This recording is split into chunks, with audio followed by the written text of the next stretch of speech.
Bonjour à tous, aujourd'hui nous allons vous parler du café torréfié à l'origine qui est au cœur de la démarche d'Alternative Café. Je pense que Christophe va pouvoir nous l'expliquer. Salut Christophe! Salut Quentin, bonjour à tous. Cela veut simplement dire que le café a été cultivé, transformé et conditionné dans son pays d'origine, comme par exemple ici à Hawaï. Mais Quentin, comment le café peut-il être fait ailleurs qu'à l'origine ?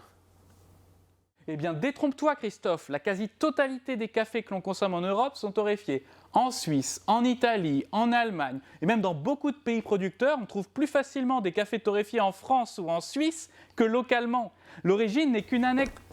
Mais Quentin, quand je vais acheter du café, je vois pourtant bien écrit sur les paquets qu'ils sont du Mexique, de Colombie ou du Laos.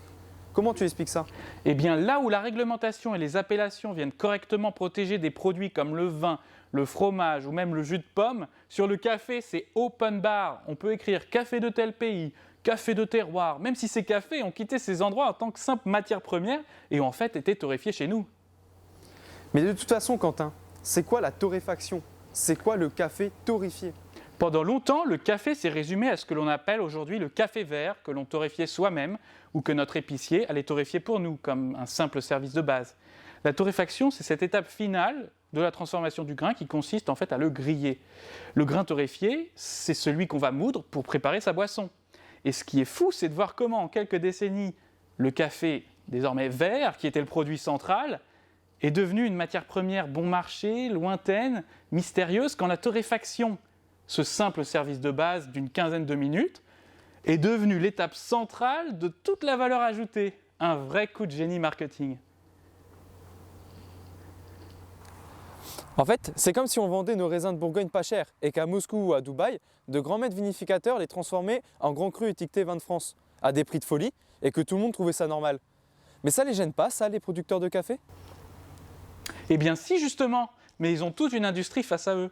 La torréfaction à l'origine représente une vraie opportunité parce qu'elle permet de s'approprier le produit, de goûter son café, de le faire goûter, de comprendre ce qui joue sur le résultat final et d'en améliorer la qualité, d'innover même. Cela permet de valoriser son savoir-faire, de rester fidèle à son terroir, tout en donnant l'opportunité de vendre un produit fini, valorisé et donc d'augmenter considérablement ses revenus. En fait, la torréfaction à l'origine, c'est tout simplement le modèle classique, familier, que l'on retrouve sur beaucoup de produits agricoles et qui permet d'avoir des produits de meilleure qualité avec des revenus dignes pour leurs producteurs. Bon du coup, et si on goûtait ce blaconnet du domaine Isae ? Ouais, j'arrive. En attendant Quentin, je vais finir ma tasse. Merci d'avoir regardé la vidéo. N'hésitez pas à vous abonner, à partager la vidéo, à la liker. Et n'hésitez pas à nous suivre aussi sur les réseaux pour suivre tous nos contenus. Et je vous dis à une prochaine.